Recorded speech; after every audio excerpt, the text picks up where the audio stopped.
Meus irmãos, a paz do Senhor. Eu vou aproveitar os irmãos em pé. Por gentileza, abram as Bíblias. No Evangelho segundo escreveu João, capítulo 9. João, capítulo 9, nós vamos ler do primeiro versículo até o versículo 12. João, capítulo 9, versículos 1 a 12. Enquanto você acha, eu quero agradecer a Deus por esse dia, louvar a Deus por essa oportunidade tão maravilhosa de estar aqui com os irmãos. A minha gratidão ao pastor João Adair. Obrigado, pastor, mais uma vez, pastora Kátia, obrigado pela honra. Antes de qualquer coisa, pela amizade de vocês, que é infinitamente mais cara do que o convite em si. Obrigado, pastor, pela honra. Aos pastores da igreja, Deus abençoe. Obrigado por estarmos aqui hoje, por essa honra. Eu louvo a Deus por esse momento. E quero dizer aos irmãos que Deus tem uma palavra aos nossos corações essa noite. E eu acredito que é uma palavra de alívio, de consolo, de graça para um tempo tão complicado quanto esse que a gente está vivendo, não é? E eu tenho certeza que Deus falará conosco de um modo muito especial. E eu vou pedir um favor aos irmãos. Nós vamos ler o texto e quando nós terminarmos de ler o texto, aí você vai sentar e não vai fechar a sua Bíblia. Amém, irmãos? Eu sou um tipo diferente de pregador, eu gosto de que o texto fale, o texto vai falar. Eu não tenho qualquer problema de você não lembrar o meu nome no final do culto. Só não esqueça o texto que eu li. O texto é sempre maior do que qualquer um de nós. Amém, irmãos? E esse texto aí tem tanto para falar que dá para fazer um seminário nele. Eu não vou fazer o seminário, que o pastor não deixa, né? Brincadeira, irmãos. Mas vamos pensar aqui essa noite no que esse texto tem a nos ensinar. Amém, irmãos? Acharam? Evangelho segundo escreveu João, capítulo 9, versículos 1 a 12, diz assim a palavra de Deus. Ao passar, Jesus viu um cego de nascença. Seus discípulos lhe perguntaram, mestre, quem pecou, este homem ou seus pais, para que ele nascesse cego?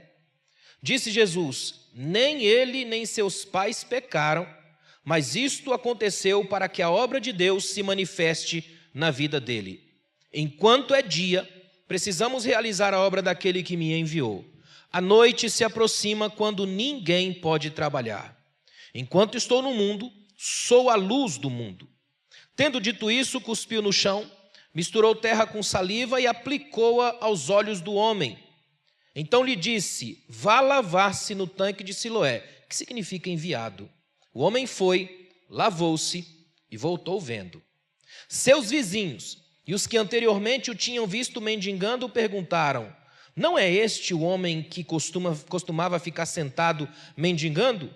Alguns afirmavam que era ele, outros diziam, não, apenas se parece com ele. Mas ele próprio insistia, sou eu mesmo.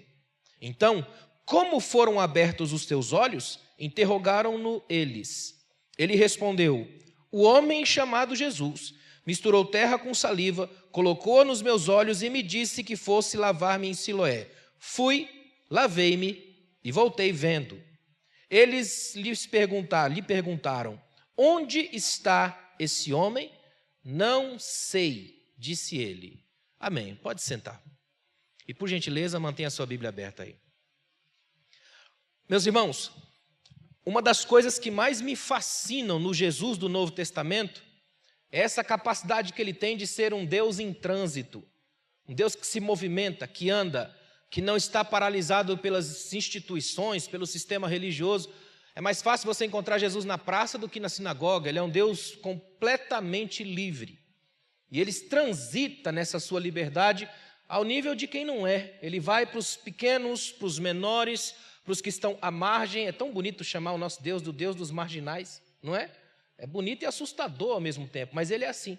Ele consegue transitar entre os que estão à margem e os que estão no centro. Aí esse texto que nós lemos mostra esse Deus em trânsito. Esse Jesus que se movimenta, que anda com os discípulos. Jerusalém nessa época aqui está em festa, gente de tudo quanto é lugar. Provavelmente um tempo até de um faturamento um pouco mais alto para esse rapaz aqui do texto, que é um homem cego de nascença, ou seja, sempre esteve nesse lugar. É uma dessas pessoas que fazem parte do que a gente chama de paisagem social.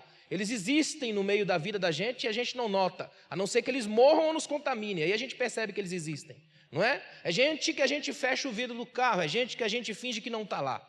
Esse é o indivíduo que está ali todos os dias, que todo mundo sabe que ele existe e que ele vive do que sobra de alguém. Ele vive da esmola, do gesto plástico de jogar para o outro aquilo que não cabe mais em mim. Aí ele encontra um dia, na verdade, quem encontra ele é Jesus. Isso que eu acho espetacular desse texto. Está aqui um cego que não fala nada, ele não se prontifica. Não é ele quem grita mais alto que a multidão, como um outro cego da Bíblia. Ele não pede, ele não ora, ele simplesmente deve estar com a mão estendida, porque escuta o povo passar. Só que aí o texto começa com uma coisa que é maravilhosa. Na língua portuguesa fica melhor ainda a tradução do grego aqui, porque dá o gerúndio, passando Jesus. Jesus está passando, dando uma olhada, conversando com as pessoas, vendo o frenesi típico de uma multidão numa época de festa religiosa. E quando Jesus passa, eu amo isso em Jesus, as festas acontecem dentro da religião e para Jesus acontecem fora dela. Jesus é o Deus que às vezes não cura você te jogando num poço movido por algumas águas. Às vezes Ele te cura tirando de lá de perto. Porque para Jesus, a espiritualidade dos malandros, quem pode pula primeiro, não funciona. Para Jesus, a melhor é aquela que te tira de longe da malandragem gospel e te faz andar na vida de cabeça erguida. Esse aqui é o Jesus diferente. E é o que eu quero apresentar essa noite. Amém? Jesus está passando e a primeira coisa que me encanta no texto, que é um verbo muito forte na narrativa, é que ele vê. Jesus passando viu. É um choque. Irmãos, eu estou dizendo isso, eu sou escritor e eu gosto de olhar os textos bíblicos por essa ótica do escritor. Eu sou fascinado pelo modo como João escreve. João escreve com contrapontos, ele cria, ele brinca com a narrativa. Por exemplo, ele ama contrapor gênero, homem e mulher. Capítulo 3, Jesus conversa com um homem, capítulo 4 com uma mulher. Aí o homem que Jesus conversa no capítulo 3, ele vai de noite. Com a mulher, ele vai meio-dia. O homem tem nome, é importante, Nicodemos. A mulher nem lembra mais o nome que tem, então é samaritana. Jesus trabalha com esses meios e João expõe isso. No capítulo 8, Jesus foi lá e perdoou, libertou uma mulher tratada em adultério. Aqui no capítulo 9 é um homem. Com essa mulher ele põe o dedo no chão e escreve uma nova história. Com esse homem ele põe o dedo no chão, molha o chão, cria barro e faz os olhos de alguém. João brinca com essas coisas. Ele é um escritor que gosta de jogar, tem um certo lúdico na história de João. Aí nesse texto João começa com um cego de nascença, mas um Jesus que vê. Ainda bem que nossas deficiências não são projetadas para ele. Eu posso não ver, ele nunca me perde de vista. Jesus passando viu. O texto tem um detalhe, principalmente no grego, é que a versão que eu estou aqui, a NVI, ela tira isso, mas é importante lembrar que o texto começa assim, ó, Jesus passando viu um homem cego de nascença. Esse é o original, e isso é fascinante, porque o modo como Jesus vê é diferente dos discípulos. Nós temos um choque de olhares nesse texto. Jesus vê de um jeito, os discípulos de outro, e o olhar dos discípulos estranhamente ainda nos habita, ainda sofremos dessa miopia espiritual crônica que os discípulos tinham. Jesus passa e vê, olha a sequência, um homem cego de nascença. Os discípulos vêm, Senhor, quem pecou para ele nascer desse jeito aí? Ó? Jesus primeiro viu alguém, depois a deficiência. Os discípulos viram a deficiência e esqueceram que tem alguém. Até hoje a gente olha assim. A gente vê primeiro as coisas que a pessoa tem. Já percebeu como a gente se apresenta? Apresenta alguém, fala o nome e já pergunta logo, você trabalha com o quê? Né? A gente ama rótulos. Nós somos uma sociedade de sequestros de subjetividades. Se você sair na porta agora, você já é pedestre. Aliás, aqui nós temos isso. O palestrante, a pessoa que senta e escuta, aí você é pedestre ali, você é condutor no carro, você é cliente no banco, você é consumidor na padaria, você é aluno na escola, em casa é mulher, nem nome você tem mais. Nós vivemos no sequestro da subjetividade. Aí vem Jesus, viu um homem cego de nascença, enxergou alguém. Dá uma olhada no texto, o versículo diz assim no versículo 2. Seus discípulos lhe perguntaram, mestre, e o termo é rabi, mestre, quem é que pecou aí, ó, para que esse homem nascesse cego? Dá uma olhada em mim aqui, ó. Olha o que está acontecendo nesse texto. Irmão, sinceramente, esse negócio aqui é assustador para mim. Porque sempre que eu olho para esse texto, eu tento olhar para mim, para saber se eu não estou agindo nesse automatismo perigoso dos discípulos. Os discípulos olham com um olhar de arrogância, um olhar de cima para baixo. Eles olham mais ou menos assim, ó, Senhor, nós estamos contigo porque nós somos bons, o Senhor nos escolheu, então tem alguma coisa legal na gente. Já esse indivíduo, coitado, olha como é que ele nasceu. Ninguém pode vir de Deus desse jeito. A lógica é, como é que pode vir do perfeito o imperfeito? Nós somos perfeitos, ele não pode ser assim. Então explica pra gente, busca a genealogia da maldade, puxa a raiz, de onde esse cara vem? Como é que ele nasceu assim? Aí colocam para Jesus as lógicas de vestibular. Alternativa A, ele pecou, não sei como, porque ele nasceu assim. Alternativa B, seus pais pecaram. A gente ama jogar a culpa na genealogia da gente. A lógica é, Senhor, ensina para a gente. Só que eles não entenderam que com Jesus tem sempre uma alternativa C de cruz, Cristo, caráter. Jesus olha e diz assim, ó, nem ele pecou, e nem seus pais. É um santo cego. É como se Jesus dissesse, é melhor vocês baixarem a bola, porque hoje ele é maior que vocês. Hoje ele é o motivo da aula. Esse aqui é alguém que o meu pai fez, e na hora de abrir a janela da alma, que é colocar os olhos nele, o pai disse, não, esse eu vou deixar fechado, porque esse eu vou abrir pessoalmente quando eu estiver lá embaixo. É melhor vocês baixarem a bola, que ele é maior do que vocês aqui hoje. Às vezes a gente não faz ideia do que Deus está fazendo no contexto do outro. Por isso, nunca use a sua espiritualidade como arma de julgamento ou de intimidação. Você não faz ideia do que Deus está fazendo no canteiro existencial, que é alguém. Quando você chega naquela porta ali, o Espírito Santo pendura uma placa no seu pescoço, em obras. Então não se meta na obra de ninguém. Deus está trabalhando na vida de alguém, está abrindo olhos, está colocando de pé, está mexendo na audição. Alguma coisa Deus está fazendo, em algumas línguas Ele faz. Não é? Essa é a lógica de Jesus, um Deus que se movimenta e que enquanto se movimenta, descobre pontos de ruptura, lugares onde Ele pode agir. Agora, olha que coisa interessante, eu estou no versículo 2. Os discípulos me perguntaram, mestre, a gente está diante de uma aula, não vamos perder a oportunidade, mestre, quem é que pecou? E Jesus olha para os discípulos com um olhar assim, olha, isso não é uma aula, é alguém, existe gente atrás, tem uma história. Irmãos, a coisa mais terrível que pode acontecer à sua fé é quando você passa a olhar as pessoas como objeto e não gente. Você perde o olhar da graça, porque o olhar da graça enxerga alguém, sempre enxerga a pessoa. Quando Jesus te olha, não olha o que você tem, o que você possui, o que você projeta, a sua formação, nada disso. Isso é bom para nós, não para Ele. Ele enxerga gente, Ele enxerga filhos, filhas, gente em quem Ele está trabalhando. Ele enxerga projeto de amor. Olha que coisa interessante, é o versículo 3. Disse Jesus, nem ele pecou, nem seus pais pecaram. Aí coloca um porquê diferente. Eu acho interessante como Jesus redefine, pastor, o porquê dos discípulos. Os discípulos começam assim, ó. Mestre, quem pecou, para quê? E esse para quê é perverso, é maligno. Pecaram aí, aconteceu alguma coisa e ele nasceu assim. É um projeto dele assim. A malignidade vem assim. Até hoje essa coisa habita na gente, irmãos. Experimenta contar na igreja uma semana só de derrota ao invés de testemunho de vitória. Eu te garanto que alguém vai dizer, tem pecado aí. Os olhares de caçadores da maldade ainda nos habitam. Aí Jesus vem e diz, vocês só entenderam errado, não tem um para quê, tem um porquê. Isso lhe aconteceu porque o meu Pai, que está no céu, está fazendo um projeto diferenciado na vida dele. Quando a gente entende isso, a cabeça amplia e a gente começa a perceber que não dá mais para traçar linhas onde eu não atinja o outro. O Espírito Santo arranca essas barreiras, destrói os diques de diferença que a gente põe e atinge gente na vida. Se a gente entende isso aqui, metade da nossa concepção de fé avança. A gente começa a perceber um Deus que não ficou preso às categorias de afastamento, mas é um Deus que chama para perto. É por isso que Ele é Deus do abraço, Ele é Deus da transformação, Ele é Deus da vida, Ele é Deus da cura. E cura para Ele não é apenas arrancar a doença, é dar a ela a redenção, de modo que até dói, mas já não dói como morte, dói como vida e aprendizado. Ele reestrutura o significado do sofrer. Por isso que Ele enviou um consolador, Ele sabia que a dor não ia sair de perto da gente, né? Então Ele mandou um consolador, aquele Deus honesto o suficiente para te dizer que aqui não é um parque de diversões, é um campo de batalha. E todos os dias a gente tem que lidar com a própria malignidade. Sejam bem-vindos à igreja, o lugar onde a gente finge que é perfeito e Deus sabe que a gente não é. É ou não é? Olha o que diz o texto, versículo 4. Aí Jesus coloca um advérbio de tempo muito importante, enquanto é dia. Uma coisa que eu amo em Jesus é que Ele sabe trabalhar o enquanto. O enquanto é uma coisa tão fantástica. Escutem uma coisa aqui, ó. A felicidade habita no enquanto. Não é um lugar que você vai, é um jeito de ir. É enquanto abraça. Você já percebeu que o abraço só é bom porque tem timing, ele tem um tempo? Se segurar demais já fica esquisito. Você já fala, irmão, qual é que é? É ou não é? Fala a verdade, quem é que gosta do irmão que abraça demais? É um negócio esquisito, você tem que já dar um tempo. Peraí, não é? Tanto que a gente está sentindo falta do abraço agora por causa dessa máscara, essa coisa na gente, não é? Tem um tempo aí. As 3 primeiras garfadas na comida, o resto é gula. As 3 primeiras são fantásticas.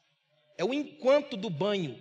O enquanto você acorda, acaba de perceber que está vivo. O pequeno milagre da existência.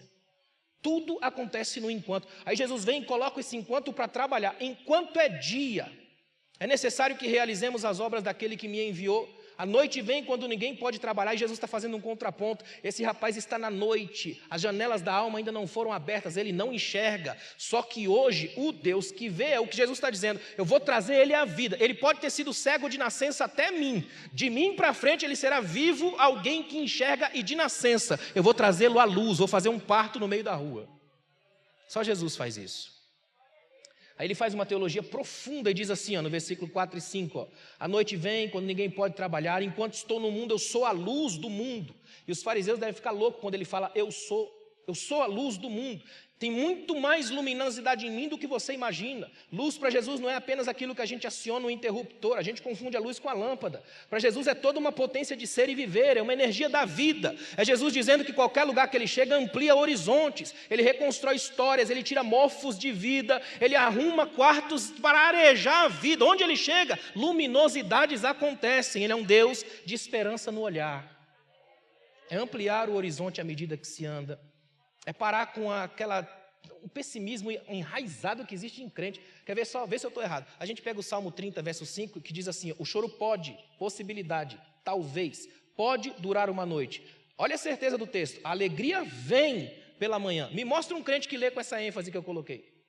O crente lê assim, a alegria, o choro vai durar um monte de noite. Se eu tiver sobrevida, eu vou talvez dar um risinho amarelo de manhã, não é? A gente vive de um pessimismo existencial crônico.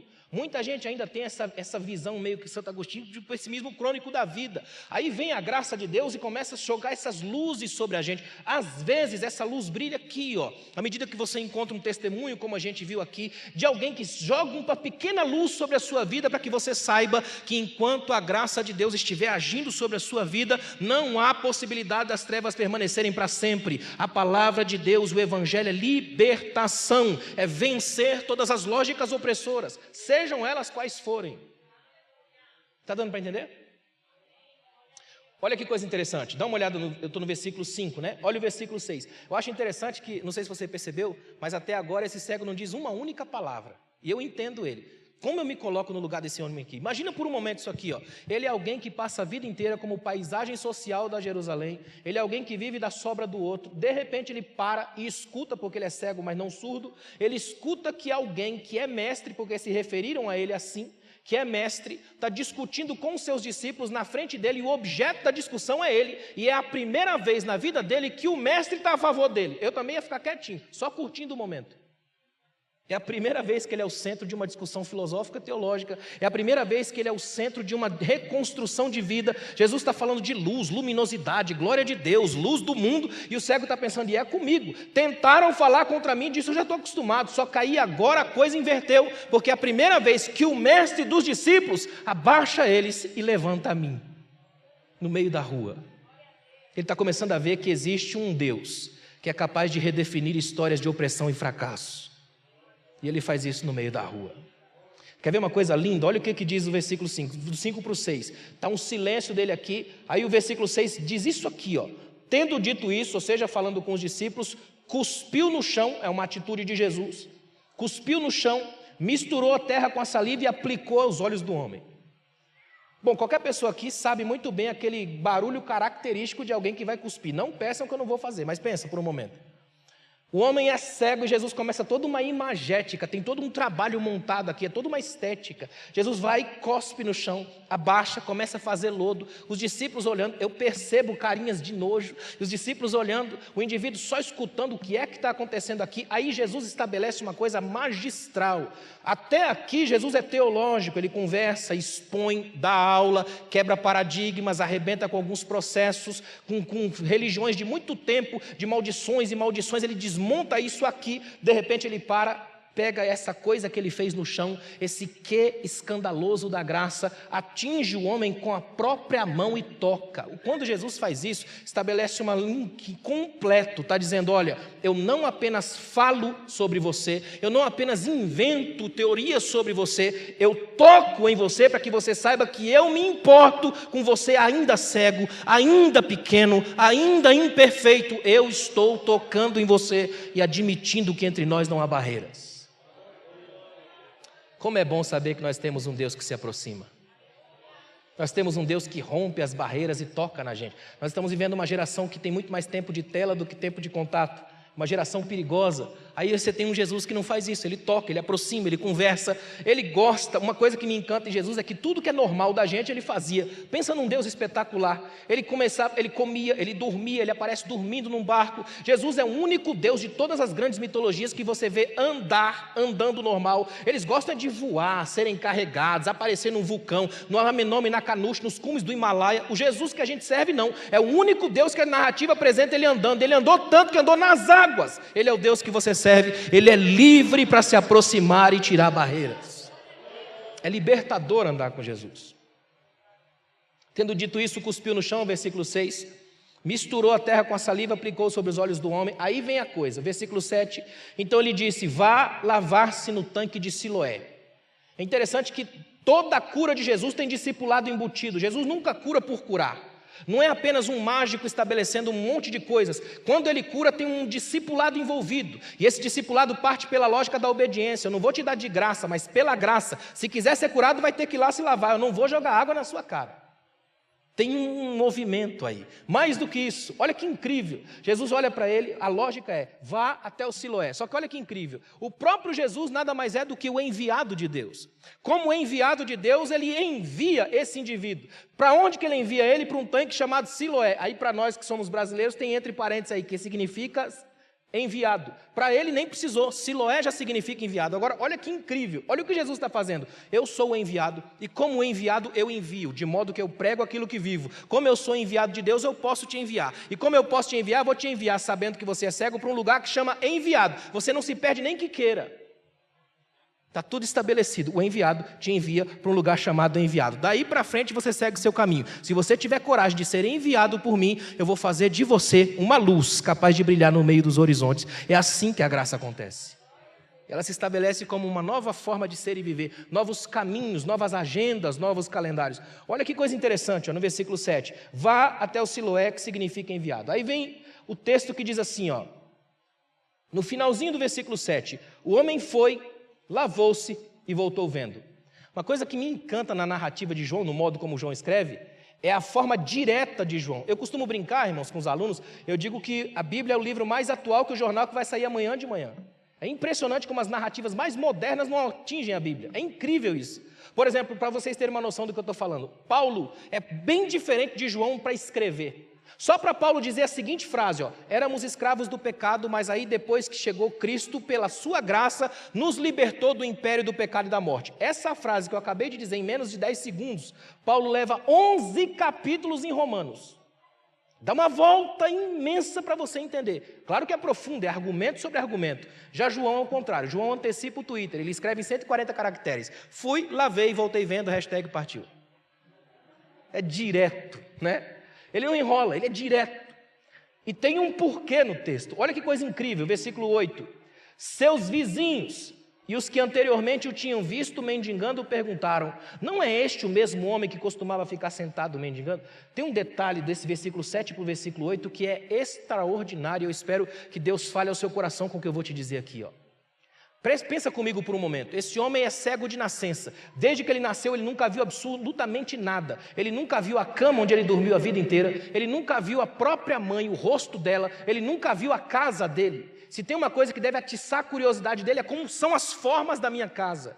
Eu acho incrível que quando Jesus dá a ele uma ordem, ele vai para o Siloé e lava. Quando ele lava e percebe que ele está enxergando, o primeiro lugar que ele volta é para casa. O texto diz assim, ó, que os vizinhos, se são os vizinhos que moram na rua dele, sim ou não? Ele volta para casa. Olha para onde que ele volta quando ele percebe que agora ele tem visão. É para casa que ele volta. Sabe por quê? Porque todo milagre que Deus fizer na sua vida vai te devolver para a sua família. Milagres de Deus acontecem na sua casa. Milagres de Deus te levam para dentro da casa. Milagres de Deus te põem de pé no meio da sua família. Milagres de Deus te fazem ver sua casa. Milagres de Deus trabalham com a sua família. De modo que Deus não trabalha com amante, Deus não trabalha com caso, Deus trabalha com alianças. Então Ele te devolve para a sua casa, Ele te devolve para a sua família, Ele te põe de pé. É assim que Deus trabalha. Quando Ele lava os olhos, tenta imaginar por um momento o impacto emocional disso. Quando Ele lava os olhos e percebe que está vivo, Ele quer voltar para casa. Então Ele entende que é preciso ter um novo caminho, um novo jeito de chegar em casa. Por mais que ele tenha morado ali a vida inteira, ele vai ter uma outra forma de entrar em casa. É um novo jeito de rever o desejo, o ansioso dele, voltar para o lar, voltar para dentro de casa. E quando ele vai chegar em casa, ele vai descobrir algumas pessoas. Olha o que diz o versículo 8. Seus vizinhos, e é no plural, e os que anteriormente o tinham visto quando mendigo. É uma segunda categoria de gente aqui, ó. Tem os vizinhos e tem esses que eu chamo de habitantes da janela. Já ouviu falar? Gente que monitora a vida da gente quase que 24/7. Não tem? São os habitantes de janelas, eles vivem por aí, eles sabem tudo sobre a gente, eles têm essa incrível capacidade de descobrir tudo que a gente sabe, tipo um 007 gospel que conhece os podres de todo mundo. Eles aparecem nesse texto aqui e em comunidade, são plural. Olha o que diz o texto. Seus vizinhos e os que anteriormente o tinham visto quando o mendigo perguntaram, olha a pergunta, não é este aquele que ficava mendigando? Eu acho interessante que eles perguntam assim de longe, será que não é ele? Tem alguma coisa diferente no modo como esse rapaz chegou? Tem um outro jeito que suscita pergunta. Uma coisa que é tremenda do Evangelho, e pouca gente para pensar nisso, é que o Evangelho, uma vez que nos transforma, deve suscitar perguntas nos outros. O Evangelho redescobre olhares, faz com que o mundo te enxergue de modo diferente. Mesmo que você trabalhe na mesma repartição 500 anos, o mundo tem que ver novas posturas, novos olhares, novos formatos de ver. Porque imagina comigo, se é domingo, 5:30 da tarde, você está de terno e gravata, com uma Bíblia gigante, a capa é preta, a letra é branca, escrita Bíblia Sagrada, você em pé no ponto de ônibus, alguém para e diz, você é crente? Não é tremendo, é só a constatação óbvia de um fato.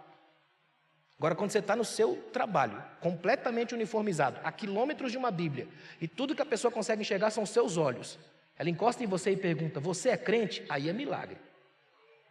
Aí tem um novo jeito de andar, um novo jeito de viver, novas inclinações, tem alguma coisa diferente, tem luz, e onde tem luz, além de iluminar o caminho, ela aquece, porque as pessoas ao seu lado precisam sentir um calor diferenciado que vem de você, muito além das chamas frágeis que a gente tem, é um calor que vem de uma luz, e essa luz tem que vir de dentro.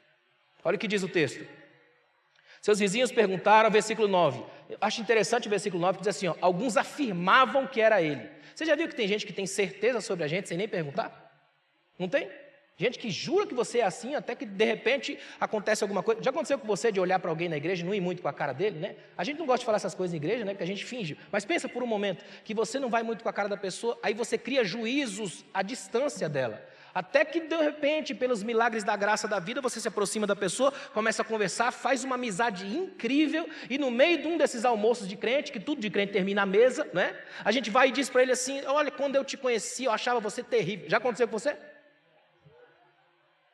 Ou seja, grande parte da gente faz parte desse pessoal daqui, ó, né? Eles começam dizendo assim, ó, eu tenho certeza que é ele, eu garanto que é ele. Mas olha o que o texto diz na sequência. Outros diziam, não, parece com ele. Esse é o pessoal que tem síndrome de cineasta, ele fica de longe. Parece, lembra, tem o jeito dele, tem o estilo dele. Agora, olha que interessante. Ele próprio, e o termo no original grego é determinadamente insistia. Sou eu. Já pensou você ter que definir que você é você e brigar por isso na rua? Eu me lembro que numa dessas viagens da vida, eu estou num hotel, estava vendo lá uma reportagem, e na reportagem dizia que uma senhora que recebia a aposentadoria lá do INSS, uma coisa assim, deu lá no cadastro que ela tinha morrido. Então ela foi lá para defender, que estava viva. A cena foi dantesca, ela de um lado do balcão, a moça do outro. Imagine a cena, a moça, ela dizia, moça, eu estou viva. E a moça dizia, mas senhora, que diz que a senhora morreu, senhora? Aí elas falam assim, senhora, que diz que a senhora morreu, senhora? Mas eu estou viva, moça, eu estou aqui, eu vim aqui dizer que eu estou aqui, eu existo, mas aqui diz que a senhora morreu, senhora, não posso fazer nada, senhora, não é? Já pensou você definir que você é você? Ele insistia, sou eu. Eu gosto de imaginar essa cena, imagina por um momento, teologia tem um quê de teatro, precisa da sua imaginação, a imaginação é uma das maiores bênçãos da vida. Imagina por um momento, só o que é isso aqui, ó? Um homem parado diante de uma plateia que tenta investigar se ele é ele. Alguém ativa memórias para lembrar que é ele. Só que lembre-se que a única coisa que mudou é que ele agora lavou o rosto e enxerga. Só novos olhos surgiram da mesma matéria-prima de Gênesis, porque João reescreve o Gênesis, do pó da terra. O mesmo Deus que fez um homem inteiro, agora fez 2 olhos para um que não tem. Ele molda a mesma massa, a mesma origem, bota digital no indivíduo. Agora ele está parado e todo mundo olha para ele. Mudou tanto assim. A roupa é a mesma, o jeito de andar é o mesmo, a casa é a mesma, o endereço é o mesmo, mas os olhos são diferentes. E quando os olhos são diferentes, Jesus disse, se os teus olhos forem bons, todo o teu corpo terá luz. Mas se os teus olhos forem maus, como serão terríveis as trevas que habitarão em ti? A lógica de Jesus é, se eu mudar os teus olhos, você vai olhar diferente para as pessoas e elas diferente para você. O feedback muda. Ou seja, para Jesus, o maior impacto que alguém causa não é quando ele consegue gritar, falar, pregar, cantar. Isso dá para fazer pelo treino. É quando ele consegue olhar e enxergar gente que ninguém mais vê. É quando pelo radar da sua vida nenhum despossuído passa em vão. É quando você tem coragem de orar o Pai Nosso e lembrar que se orar o Pai Nosso, o pão nosso também aparece. De modo que quando eu oro o Pai Nosso, ninguém mais morre de fome perto de mim. Porque se o Pai é nosso, o pão também é. E ninguém mais passa fome perto de mim. Porque essa graça estabelece um novo jeito de enxergar aqueles a quem Deus se revela.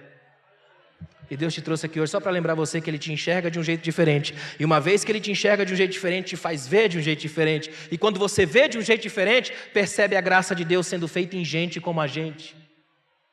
Olha que coisa interessante, ó. Versículo 10 diz assim, ó. Aí começa uma coisa que ainda é muito atual na gente. Começa o burburinho do milagre. Esse é o problema do milagre. Milagre costuma tirar a nossa atenção daquilo que é a essência, para aquilo que é a evidência. É um problema grave disso. Aconteceu com Lázaro, por exemplo. Jesus vai lá dar um grito na beira do túmulo. Lázaro, vem para fora. São 2 milagres. O primeiro da ressurreição, o segundo é dele todo enrolado de faixa até em cima e com um pano na cara aparecer na porta. Não é um milagre? O impacto dessa palavra é colocar de pé. Ou você acha que ele rolou para o canto e veio pulando até a porta? Ele aparece vivo.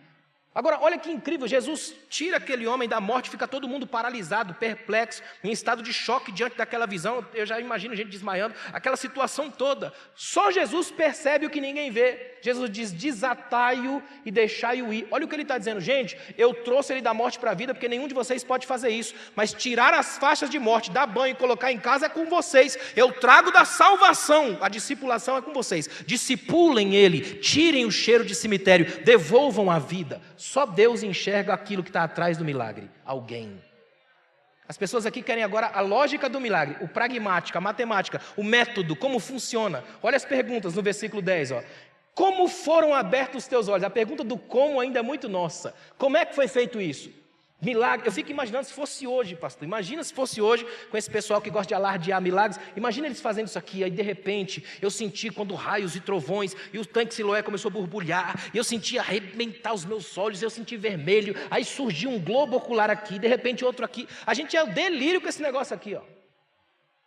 E é isso que essa multidão quer. A multidão quer um show, ela quer um espetáculo. Multidão sempre foi assim. É por isso que Jesus é o único caso de famoso que fugiu de multidão na Bíblia. É incrível isso. A gente tem esse fascínio por multidão, porque é uma retroalimentação. Você usa a multidão para o seu ego e ela te usa para os seus delírios. A gente faz isso o tempo todo. É guerra de egos. Aí vem aqui no texto o povo dizendo, e aí, como é que foi feito? Explica para a gente, dá o passo a passo. Como que ele fez? É mágica.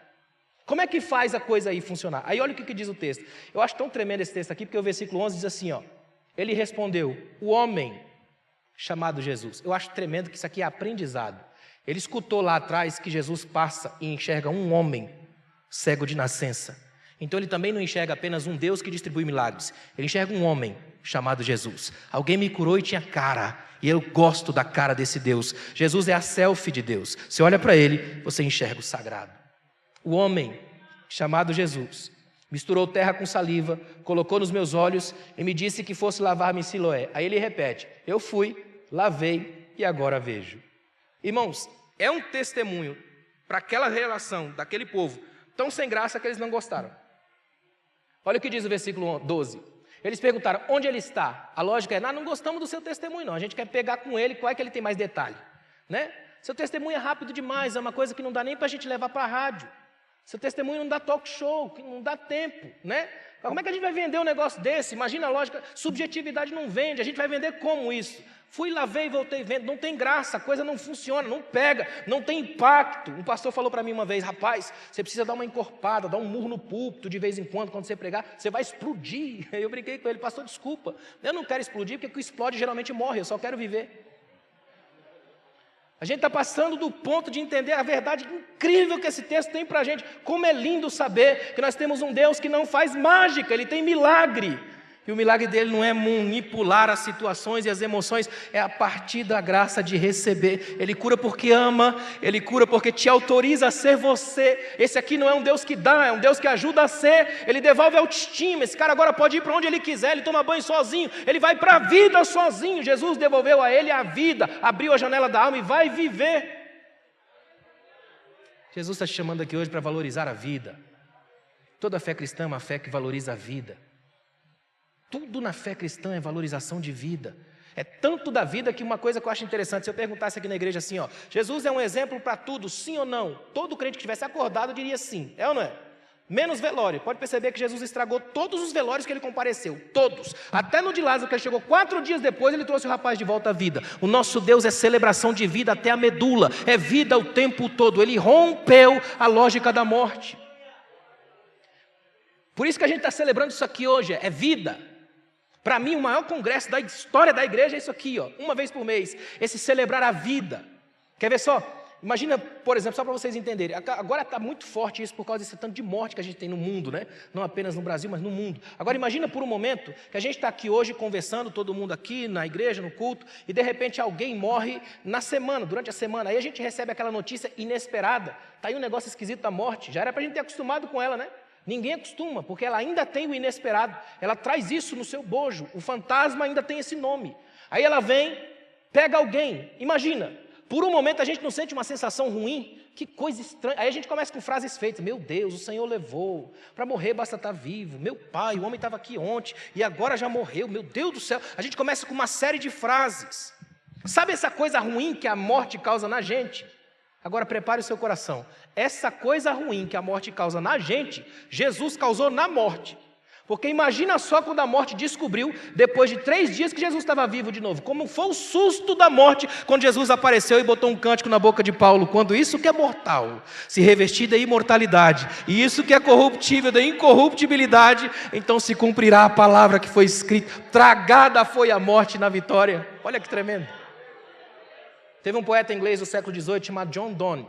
John Donne teve na época da peste, a peste devastando a Europa, ele ficou doente, achou que estava com a peste, entrou para um quarto e se fechou no quarto, e graças a Deus não era peste, e ele liberou um dos mais tremendos poemas da história da igreja, chamado Morte, Tu Morrerás. No meio do poema ele diz assim, ó morte, tu pensas que és a tal, a senhora de todos os horrores, só porque tu tens os venenos, as armas, e os homens te utilizam para se libertarem dos teus inimigos? Morte, tu pensas que pode me assustar, só porque vens levando gente da minha família desde que eu nasci? Aí ele para, eu acho tão tremendo, ele para e diz assim, morte, tu não és, tu és apenas a parábola empobrecida de um sono. O meu Deus, sabendo que um dia eu morreria, Ele me faz dormir todas as noites, para que os meus amados da casa, me vendo dormir, saibam que eu não estou sob o teu poder ainda, porque de manhã eu me levantarei. Então, ó morte, um dia tu morrerás, e eu estarei presente no teu velório, porque a promessa de vida eterna é para mim, não para ti. Portanto, morte, tu morrerás.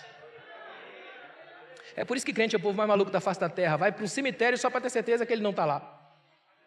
Olha que tremendo que é isso. A gente está aqui hoje tendo a certeza feliz de que a morte não tem mais a última palavra na história do cristão, porque a nossa luz foi acesa dentro de nós pela graça sois salvos, isso não vem de vós, é dom de Deus, é milagre, é motivo para a gente adorar e glorificar a Deus pela vida. Ele é o Senhor da vida o tempo todo, e onde Ele se estabelece, a vida chega. Acho interessante que o povo pergunta para ele assim, onde é que ele está? E ele responde, não sei. Pensa numa resposta libertadora, saber dizer não sei, eu não posso possuí-lo para mim, eu não coloquei rédeas nele, ele me curou, mas me libertou até dele, ele é livre para ser quem é, depois eu encontro com ele. Aliás, é tão tremendo saber que Jesus não manipula, nem de modo mercadológico, dá um jeito de ficar com esse rapaz para ele. Jesus podia fazer assim, ó, o seguinte, você lava os olhos lá no Siloé, quando você vai perceber que quando você lavar os olhos, você vai me enxergar. Você volta para mim para você me enxergar primeiro. Quem te curou fui eu. Jesus não faz isso. Simplesmente manda ele se lavar e sai de cena. Jesus só quer que ele enxergue. Não precisa aprisioná-lo a uma nova possessão chamada igreja. Ele só quer que o rapaz seja livre. Porque Jesus, o texto diz, conhecereis a verdade e a verdade vos libertará. Sabe o que significa isso? Raciocina no reverso. Tudo aquilo que não liberta não é a verdade. Qualquer opressão, seja ela religiosa ou do bem, se é opressão, não é a verdade. A verdade liberta. E a liberdade é tão assustadora para a gente, que a gente bota cabresto nos outros. Aí vem o Jesus e arranca as faixas da morte, arranca as trevas do olhar e faz o homem ficar de pé para dizer: eu quero que todo mundo saiba que a partir do momento que esse homem andar pela vida, todo mundo vai ter que dizer para ele: esse homem um dia não via nada, até o dia que encontrou com Deus capaz de cuspir no chão, fazer lodo, passar nos olhos dele, dar uma ordem e sumir do mapa. Temos um Deus que não precisa o tempo todo que a gente fica olhando para ele como se a gente só o admirasse. Nosso Deus não sofre de baixa autoestima. Ele sabe exatamente quem ele é. Ele está aqui hoje só para que você se lembre de quem você é. E ele te faz enxergar isso aqui essa noite. Amém? Fica de pé, por favor, com a permissão do pastor. Eu quero orar com você. Obrigado, Pai. Obrigado por essa noite tão proveitosa, Senhor. Obrigado pelos teus filhos e filhas que aqui estão, Senhor. Só o Senhor sabe a dimensão que eles estão passando, a vida como está indo, o que está acontecendo, os dramas, as tramas da vida de cada um.